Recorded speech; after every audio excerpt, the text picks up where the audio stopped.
September 1939. The world had barely absorbed the news of Germany crossing into Poland when entire Polish armies were already collapsing. Front lines did not bend, they vanished. Communications went silent. Units that believed they were preparing to fight found enemy armor in their rear. It was not just an invasion, it was a system, a doctrine designed to end wars before they properly began. It was called Blitzkrieg. Lightning war was not chaos. It was calculated violence in motion. German planners had spent years refining the integration of tanks, motorized infantry, artillery, engineers, and close air support into a single synchronized strike force. The objective was never a slow grind of attrition. It was shock, penetration, encirclement, break the front, drive deep, collapse the enemy's command structure before it could react. Speed was the weapon. Coordination was the blade. In Poland, panzer divisions advanced faster than opposing headquarters could relocate. The Luftwaffe struck bridges and rail lines ahead of the armored thrusts, isolating defensive sectors before ground forces arrived. Polish formations found themselves cut off from resupply within days. Entire corps surrendered not because they lacked courage, but because their lines of communication had been severed beyond repair. The doctrine proved its point. Then came May 1940. In the forests of the Ardennes, terrain French commanders believed impassable to massed armor, German panzer groups moved in disciplined columns. Engineers cleared obstacles at speed. Traffic control units managed congestion with ruthless efficiency. Within days, German forces crossed the Meuse River at Sedan, establishing a bridgehead that should not have existed. French command hesitated, German armor did not. Once the breakthrough occurred, Blitzkrieg unfolded exactly as designed. Instead of turning north to relieve pressure or south to consolidate, the panzer divisions drove west, straight for the English Channel. It was a decision that stunned Allied planners. The aim was not territory, it was isolation. British and French armies advancing into Belgium suddenly found their supply lines severed. Within weeks, nearly 400,000 Allied troops were trapped at Dunkirk. The evacuation would become legendary, but the strategic reality was brutal. France was collapsing. A doctrine built on speed and operational shock had dismantled one of Europe's most respected armies in 6 weeks. The lesson seemed absolute. German commanders absorbed it deeply. Mobility was not just an advantage, it was identity. Success belonged to the side that seized tempo. If you moved faster than your opponent could process events, resistance would unravel before a decisive battle was required. Blitzkrieg became more than a method. It became belief. When Germany turned east in June 1941 under Operation Barbarossa, that belief expanded across vast Soviet territory.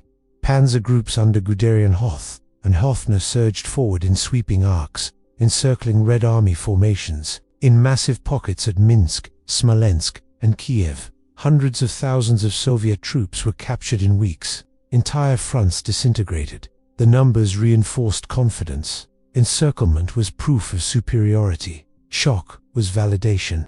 Every early campaign seemed to confirm that coordinated speed could defeat larger, slower armies. German staff officers calculated advances in kilometers per day. Logistics were organized to support momentum, not prolonged siege. Initiative was rewarded. Caution was criticized. But even in victory, the system carried strain. Blitzkrieg required precision timing. Air support had to align with armored thrusts. Supply columns had to keep pace across expanding fronts. Communication had to remain intact despite distance and chaos. When any link faltered, the entire mechanism slowed. In the Soviet Union, distances grew enormous. Roads dissolved into mud during autumn rains.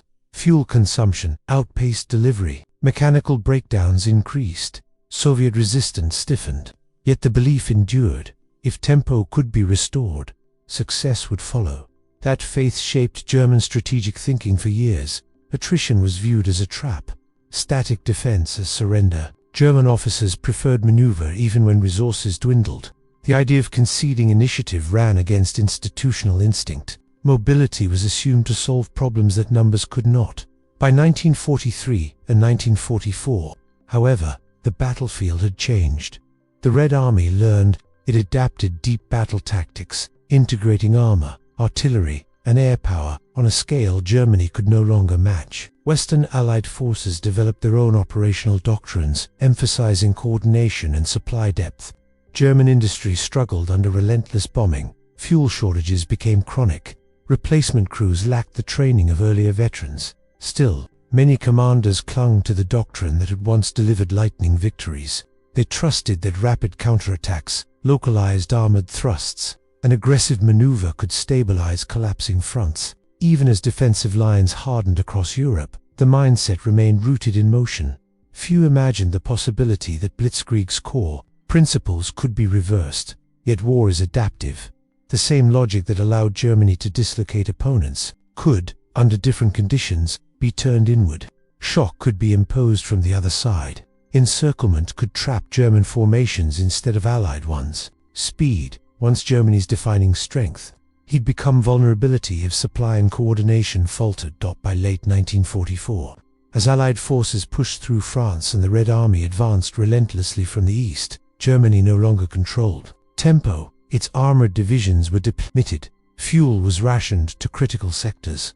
Communication lines were fragile under constant air attack. Yet operational thinking still leaned toward maneuver when possible. The contradiction was growing. A doctrine built for rapid offensive collapse was being applied in a defensive war of attrition. Units were ordered to counterattack with limited reservist pockets were formed, not by design, but by desperation. What had once been precise encirclements now risked trapping German forces under overwhelming enemy pressure. His shift was subtle. At first, German commanders continued to trust mobility over static defense. They believed that a well-timed armored thrust could fracture Allied advances. They relied on operational surprise to offset numerical inferiority. But each attempt required resources that no longer existed in abundance. The cost of miscalculation was rising. Blitzkrieg had defined Germany's early war identity. It had reshaped Europe in months. It had shattered assumptions about modern warfare. But doctrines are tools, not guarantees. When circumstances change, tools can fail. The coming campaigns would test whether Germany's defining strategy was still viable or whether it had become a habit in a war that no longer rewarded it. Few within the German command structure were ready to accept the latter. They still believed in speed. They still believed in coordinated shock. They still believed that mobility could restore initiative. What they did not yet fully grasp was that the enemy had studied the same lessons and was preparing to apply them. June 1944, the beaches of Normandy were secured, but the breakout had not yet begun. Allied forces were still locked in the dense hedgerows of northern France, where every field was a fortress and every road a killing ground. German commanders believed the terrain favored defense. Armor was constrained. Visibility was limited. Progress was slow. Then the line cracked. Operation Cobra shattered the western sector near Saint-Lay. American bombers pulverized German positions, and through the rupture surged the U.S. Third Army under a commander who viewed hesitation as weakness. General George S. Patton. If Blitzkrieg had once defined German dominance, Patton embodied its acceleration. His armored columns did not pause to consolidate every gain. They drove forward relentlessly, exploiting gaps before they fully formed. Resistance was assessed not by strength alone, but by whether it deserved engagement. Strong points were bypassed. Towns were isolated. Road junctions were seized ahead of retreating defenders. German units that expected deliberate assaults instead found American armor racing past their flanks. Tempo became the weapon. Patton's approach rejected linear battlefields. Front lines blurred. Units that believed themselves secure were suddenly cut off. Supply depots were captured intact because German logisticians had not yet realized they were within range of enemy spearheads. Rear headquarters were forced to relocate under fire. Communications strained to keep pace with unfolding chaos. It was not merely speedy, it was operational rhythm. Doctrine had relied on synchronized movement between armor, infantry, artillery, and air support. Patton applied similar principles, but with overwhelming logistical backing and air superiority. Fuel convoys followed closely behind advancing tanks. Engineers bridged rivers in hours. Fighter bombers patrolled ahead, suppressing resistance before armored columns encountered it. German defensive lines, carefully prepared along expected avenues of approach, were rendered irrelevant when American units simply flowed around them. At Evronches, the breakthrough widened into opportunity. From there, Patton's forces fanned outward in multiple directions, west into Brittany, east toward Le Mans, and south along the Loire. German commanders struggled to determine the main thrust. Was this a feint, a diversion, or the decisive advance? By the time clarity emerged, it was too late. Encirclement began to take shape around German forces in Normandy. The Falaise pocket formed not from a single dramatic maneuver, but from cumulative pressure applied at speed. Units attempting orderly withdrawal found escape corridors narrowing daily. Counterdoors issued from higher headquarters arrived after American columns had already cut critical routes. The German system, once praised for its rapid command flexibility, faltered under the velocity imposed upon it. For years, German officers had trusted that swift maneuver could destabilize slower enemies. Now they faced an opponent operating at a tempo equal to, and often exceeding their own. Patton did not wait for perfect coordination. He moved with sufficient force to create confusion, trusting that momentum would compound success.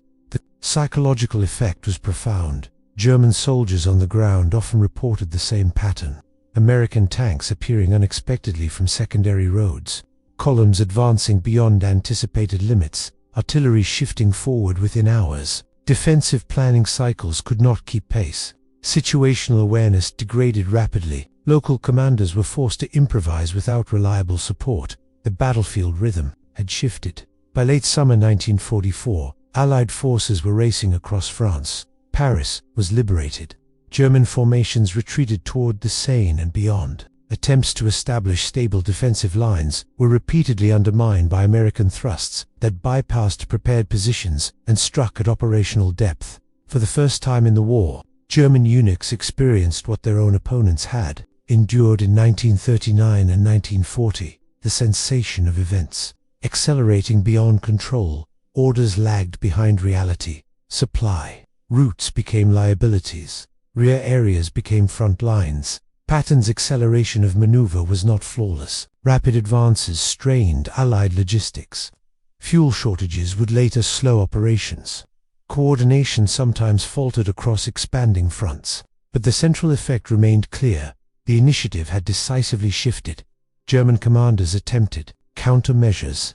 They sought to concentrate armored reserves for decisive blows, as doctrine dictated. Yet gathering sufficient strength required time, and time was precisely what they lacked. Every pause invited another American thrust. Every regrouping risked further encirclement. The very principles that had once empowered German offensives now exposed German vulnerabilities. Mobility without secure supply lines became perilous. Rapid counterattacks without air cover invited devastation. Flexible command required intact communications, increasingly compromised by Allied air superiority and relentless pressure. The rhythm of battle was no longer set in Berlin. It was dictated by advancing Allied columns that treated resistance as a problem to bypass rather than a wall to batter. By autumn 1944, German forces faced a strategic reality they had long imposed on others. Maneuver warfare conducted at a tempo beyond their ability to regulate. Defensive doctrines struggled to adapt. The instinct to counterattack remained strong, but resources dwindled. Every armored reserve committed was a reserve unavailable elsewhere. Patton's advance did more than liberate territory. It demonstrated that Blitzkrieg was not an exclusively German art. Speed and coordination were tools, and tools could change hands. The acceleration had begun, and Germany was now the force struggling to keep up. By late summer 1944, the reports arriving at headquarters carried a tone that had not been heard in the early years of the war. They were no longer confident summaries of encirclements achieved or breakthroughs secured. They were urgent, fragmented, and increasingly contradictory. Field commanders described Allied advances moving faster than previous German offensives in Poland or France. Armored spearheads appeared deep in rear sectors with little warning. Defensive lines that had existed on morning situation maps were erased by evening. Communications were cut mid-transmission. Entire corps reported being in movement without clarity on destination or purpose. The language of control was giving way to the language of reaction. Units along the Western Front requested permission to conduct orderly withdrawals to defensible positions along rivers or prepared fortifications. Some requests were approved, then countermanded. Others were denied outright, replaced with directives to hold at all costs. In several sectors, orders to counterattack arrived after local commanders had already begun retreating under pressure. The result was paralysis. Situation maps at high command were updated hourly. Arrows indicating Allied advances multiplied.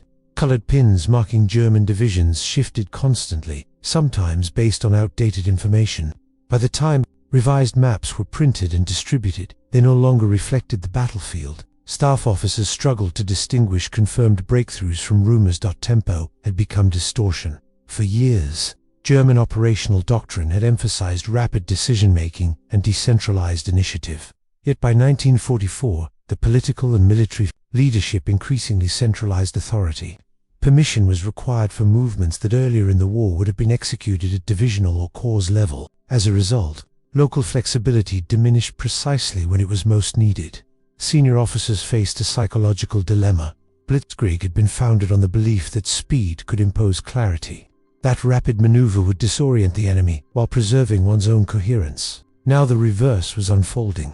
Allied maneuver generated confusion inside German command structures. The very phenomenon Germany once inflicted on others was now directed inward. Some generals argued for elastic defense, trading space for time, shortening lines, preserving armored strength for decisive counterstrokes. Others insisted that yielding ground invited collapse. Heated debates unfolded in conference rooms, while armored columns on the front moved dozens of kilometers in a single day. Doctrine collided with reality. Reports from France described Allied coordination between ground forces and air power on a scale difficult to counter. Fighter bombers attacked road columns in daylight, forcing movement to occur at night. Supply routes became exposed corridors. Reinforcements dispatched to stabilize sectors were intercepted before arrival. Each failed. Counterattack eroded confidence. Senior commanders struggled to reconcile their understanding of maneuver warfare with the battlefield unfolding before them. How could Allied formations maintain such speed while sustaining supply? How were breakthroughs being exploited so rapidly across multiple axes? Was the main thrust identifiable, or was the entire front becoming fluid? Certainty fractured. In staff meetings, references to earlier victories grew less frequent. Comparisons to 1940 no longer reassured. Instead, officers began privately acknowledging that the enemy had mastered operational mobility at scale. The language of inevitability once applied to German advance now crept into discussions about Allied momentum. Yet public optimism persisted. Official communiques emphasized resilience and promised decisive countermeasures. Orders stressed discipline and steadfastness, but beneath the surface, cohesion within the high command weakened. Disagreements sharpened. Trusts eroded between field commanders and central authority. The crisis was not merely territorial, it was conceptual. German operational mastery had been a source of institutional pride. It rested on the assumption that German planning cycles, staff work, and command philosophy were superior. As Allied speed disrupted those cycles, the foundation of that belief trembled. Confidence did not collapse overnight. It thinned gradually, worn down by each unexpected breakthrough, each misjudged counterattack, each map rendered obsolete before ink had dried. Senior officers began to confront an uncomfortable truth. The doctrine that once guaranteed initiative no longer ensured control, and without control, speed was no longer advantage. It was instability. The first reports that drew comparisons between Allied maneuver and Germany's earlier Blitzkrieg were dismissed almost immediately at headquarters. Briefings described rapid armored thrusts, deep penetrations, and encirclement risks forming along collapsing sectors. Some staff officers cautiously noted the resemblance to German operations of 1939 and 1940. The language was clinical, analytical, but the implication was unmistakable. Hitler rejected it outright to him. Blitzkrieg was not a transferable system. It was a uniquely German expression of will, discipline, and national superiority. The suggestion that Allied commanders were now executing similar operations, and doing so effectively, was interpreted as exaggeration, even defeatism. He demanded evidence. He questioned the reliability of field reports. He accused commanders of lacking resolve rather than acknowledging operational overmatch. As Allied tempo increased, Hitler's directives moved in the opposite direction. Where maneuver was required, He insisted on rigid defense. Units were ordered to hold positions to the last man. Withdrawal requests were denied or delayed. Strategic flexibility narrowed as political resolve hardened.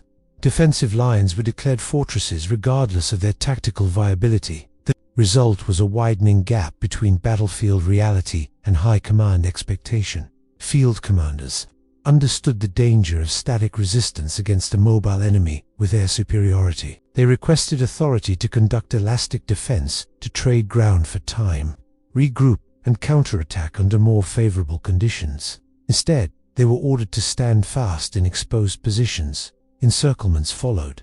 When divisions were cut off, explanations reached headquarters in fragmented form. Hitler's frustration intensified. He demanded counterattacks to restore lines that no longer existed. He replaced commanders whom he believed insufficiently aggressive. He sought reassurance that discipline and determination could reverse momentum, but determination did not restore fuel shortages. It did not repair shattered communications. It did not slow armored columns advancing beyond the speed of German redeployment. Privately, some senior officers recognized the deeper issue. Germany's operational method had been surpassed. The Allies had absorbed the principles of coordinated maneuver, integrated them with superior logistics, and applied them at scale. The advantage Germany once held in tempo and flexibility had eroded. For Hitler, this realization was intolerable. His strategic worldview rested on belief in German operational mastery. To concede that the enemy had adapted, and perhaps exceeded that mastery, would undermine not only military confidence, but ideological conviction. Therefore, the problem had to be framed differently. Betrayal, incompetence, insufficient. As setbacks mounted, decision-making centralized further. Orders became more detailed, less flexible. Tactical decisions once made at corps or divisional level required approval from above. Initiative, once a hallmark of German command philosophy, withered under suspicion. The command structure stiffened at the very moment fluidity was essential. The contrast with earlier years was stark. In 1940, rapid exploitation had been encouraged. Risk was tolerated if momentum was preserved. By 1944, risk was condemned if it involved withdrawal. The instinct to maneuver had been replaced by the demand to endure. Frustrations surfaced openly during conferences. Explanations from generals were met with anger when they failed to align with expectations. Maps presented shifting realities that contradicted assurances given days before. The more the situation deteriorated, the more rigid the directives became. This was not merely tactical miscalculation, it signaled a deeper collapse in strategic confidence. The inability to accept that Germany's own method had been outpaced created paralysis. Instead of adapting doctrine to new conditions, leadership clung to symbolic defiance. The war was no longer shaped by operational clarity, but by reaction to events already unfolding. Speed had once been Germany's strength. Now, speed belonged to the enemy, and Hitler's response, denial, rigidity, and centralization exposed a command structure struggling not just with defeat, but with the loss of identity that had defined its early triumphs.